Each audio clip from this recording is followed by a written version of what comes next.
Bird field marks. Let's identify parts of a bird and think about how these parts help the bird survive. Different kinds of beaks are used for eating different kinds of foods. Different kinds of legs and feet are used for doing different kinds of things and for living different places.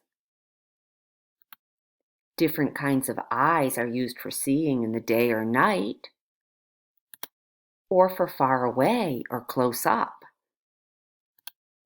Different kinds of feathers are used for flying, protection, climate, and to blend in where they live.